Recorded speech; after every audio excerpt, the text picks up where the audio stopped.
The noticeable difference with the EV is the driving. The ENIAC IV is really quiet, as you can hear. It's responsive and smooth, and it's a lovely drive. The other thing that feels really different is when you take your foot off the accelerator, it doesn't coast, it brakes. Regenerative braking. The digital dash shows how much electricity you're using. The harder you accelerate, the more you use.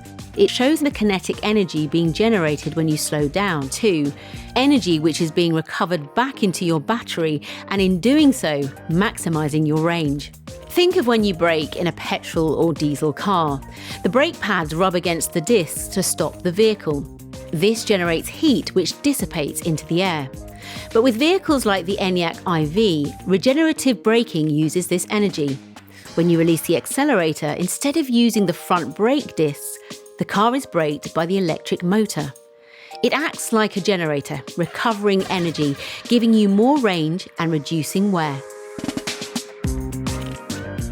It feels different, but you do have control of regenerative braking. For example, when in D mode with Eco selected, your ENIAC IV will automatically adjust the degree of regenerative braking you need to be as efficient as possible within the current speed limit. It does this using radar and smart sign recognition.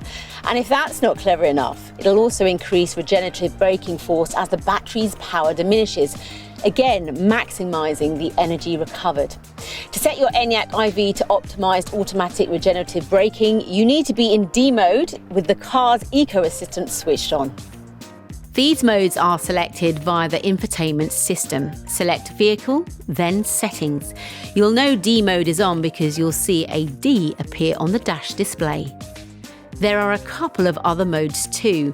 If you want to maximise the energy recovered through harder braking, just put the selector into B, and the car will then brake at its strongest level when you take your foot off the accelerator.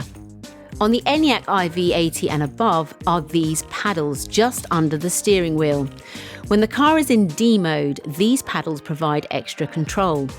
Clicking them adjusts the intensity of the regenerative braking, from light at D1 to heavy at D3.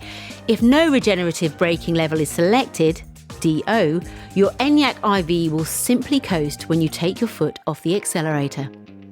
It really is intelligent driving and so easy to get used to, and that's what driving should be all about.